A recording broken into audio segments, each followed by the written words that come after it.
Zelda Breath of the Wild, Monster Hunter 5 and a ton of other games are coming to the Nintendo NX as launch titles. Let's break it down, all the Nintendo NX launch titles we know so far and will probably happen.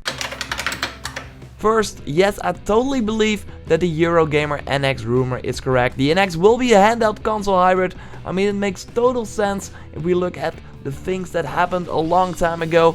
Nintendo merged their handheld and console division together.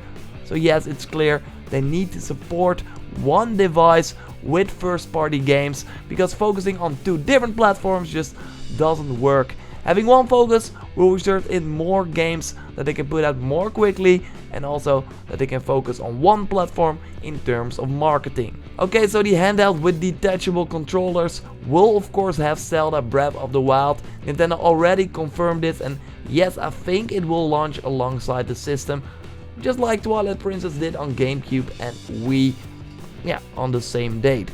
Nintendo did not confirm this yet, but I think it's a pretty safe bet. The game is probably done by now, but they're just waiting to sort different things out with the NX before putting this game out, because obviously otherwise a lot of people will just play this game on Wii U first and just skip it on NX because they already played it. They probably delayed it because, let's be honest, the holiday 2016 release for a new system is a great time, but they needed more time, they said, because they wanted to have a great launch lineup. And that probably includes a new Metroid 2D game. What? Yep, it's already confirmed that Nintendo is planning to do new stuff with Metroid 2D games and Metroid 3D games. And we already know what the 3D game is, Metroid Prime Federation Force. Don't jump ship, no. It's a pretty cool game, you can watch a video about that on the channel. I played it and it was pretty fun. So a 2D game totally makes sense. With the success of indie titles like Axiom Verge and Shovel Knight, etc., it's not really weird to see a Metroid game in the 2D side-scrolling style. Retro Studios, the creators of the Metroid franchise, have been quiet for a while after they finished Donkey Kong Tropical Freeze, so it's now time for them to show what they've been working on. Like I said, my guess is a Metroid Prime 2D game and a new Mario Kart game for NX. Yes, they also worked on Mario Kart 7 as a co-production with other Nintendo teams, and a new Mario Kart handheld game for NX is also pretty likely, if you ask me, around 2018, a little longer than a year after the NX has launched. I mean, they did this with Mario Kart 8 as well, November 2012. The Wii U launched, Mario Kart 8 launched in May 2014. The gap might be shorter this time because the Mario Kart 7 launch was in the same year as the 3DS launch. And I don't know if you remember this, but the 3DS was just a blah at the launch. Nobody bought it, it was very expensive. Then Nintendo dropped the price and also launched Mario Kart, and that really helped the handheld taking off. Monster Hunter 5 will also be a launch game for the Nintendo NX. Lock it in. I already made a video about that goes in depth into why I think this is the case. But in short, Capcom says that they're going to launch a new Monster Hunter console game before April 2017 that will only sell 2 million copies. Console, yes, NX counts as a console as well, I guess. I mean, you can put the handheld thing under your TV and connect it that way, but why not PS4? Well, because then it will sell way more than 2 million copies, because the install base for the PS4 will be around the 50 million at that time, maybe even bigger. So Monster Hunter X, not even a numbered Monster Hunter game, sold 3.2 million in just a few months on the Japanese market. So the NX with no install base can totally sell 2 million copies if they launch alongside a Monster Hunter game, alongside the Zelda game. This totally makes sense. Remember Pikmin 4? Yeah, Nintendo suddenly announced that in an interview with Eurogamer. It's near completion, so probably ready for the launch of the NX, right?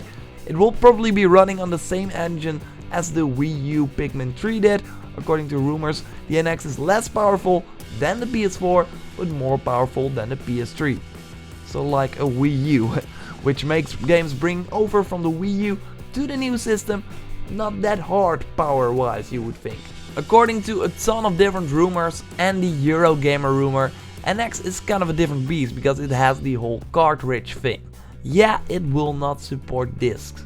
That means that it's not backwards compatible with the Wii U, so Nintendo can just shamelessly port Wii U titles to their new system. I mean, it's a trend that we've been seeing for very many years right now. Rumors already surfaced about Super Smash Bros. NX, and that makes sense because this title, this Wii U and 3DS title, will probably be the last Smash Bros. In a while if we have to believe the creator.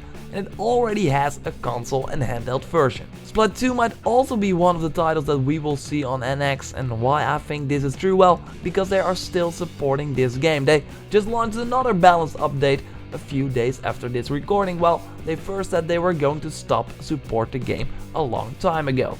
It will be interesting how they will use the bottom screen, the second screen on the NX, since it looks like the system will not have a second screen. Maybe do it like the map in the top right of the screen, and when you want to respawn and go to a point quickly, you just zoom in on that map. It will be interesting how they do that. The other Wii U title that we were probably going to see on NX, if we can believe rumors, is Super Mario Maker. Yes, give this game more life and make it so that we can play these levels on the go and also create them. That if we come home, we can put it on the screen and share it with the world. This will be a really great idea. And also another way to not make this awesome game die. I mean, it would be really sad if this game just stranded on the Wii U and that we are not going to see a new one for a while. Nintendo is of course also known for their enormous library of old games, so do we need to buy them all over again?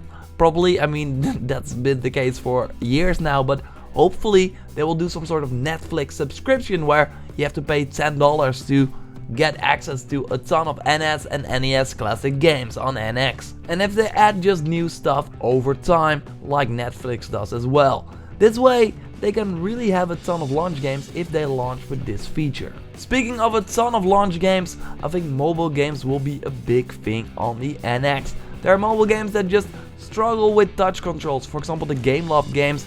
I mean, those guys have console ports like for a Halo ripoff, a Call of Duty ripoff, but on mobile where they are not. So yeah, more luck to them. They also made games on 3DS, so getting in bed with Nintendo is not really weird. It will be nice for Nintendo to say, hey, bring them over to our system where everyone already plays with dedicated controls. This solves the problem of the lack of software, because Nintendo, of course, like I said, has a ton of first-party games ready because they now only focus on NX and not two platforms, but there will still be times where there will just not be new games coming out, and these mobile games can really fill the drought.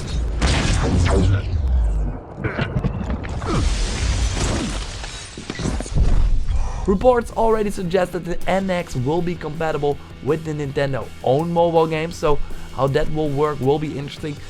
I mean, it will be interesting overall, since some mobile games simply require an internet connection, and Nintendo does have that for their other Miitomo title as well.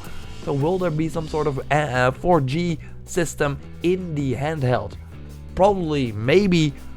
It will be interesting to watch. I don't think that third party will really jump on the NX ship on launch day. Of course, Ubisoft will have something. I mean, they already announced Just Dance 2017. And we can expect that as a launch title. I mean, the game will be out by then, and it's called 2017, so to launch that game in 2017 for once would be awesome. Anyway, Skylanders I think is also a safe bet, since Skylanders really took off on the Wii back in the day. But then, yeah, what else? Project Sonic will be out later in 2017, holiday 2017 to be exact. The Dragon Quest games are supposed to be coming to the NX. They slipped that, then they said no, this was not the case, but yeah, when you say that, you probably mean that at a press conference. A new Mario game is also of course rumored and could be a big E3 hit for Nintendo, since in an interview they already said that a new Mario game could be shown then, and I think this is true, and it will launch in holiday 2017 as their big hit. A Pokemon game in the first 6 months is also a rumor. I mean, normally we get Pokemon games every year. This now stops with Pokemon Sun and Moon, because the year before that there was no Pokemon game. Before that we had the Ruby remakes, Black and White 2, yeah, go on, X and Y. So you really every year just look it up. Maybe because they were preparing for an NX launch of a new game that they just skipped 1 year. This could be it, and that would be huge for the NX system. So yeah, if we look at the launch lineup of the NX right now, with Zelda Breath of the Wild, probably a new Metroid game, probably ports of amazing Wii U games, probably classic Nintendo games, and some third-party titles, it's a super solid launch if you ask me. Then we have a new Mario game, a new Pokemon game, and Monster Hunter 5. In the future, I think it will be a launch game in Japan, but not in Europe and US. It's just how the thing works with Monster Hunter. Then yes, I think we have a great launch, big time. Of course, it also depends on the price and the internet infrastructure that Nintendo is going to use. But those topics are for another video. Subscribe to stay up to date on those videos. Like this video if you did. And I will speak to you next time. Thanks a lot for watching. Goodbye.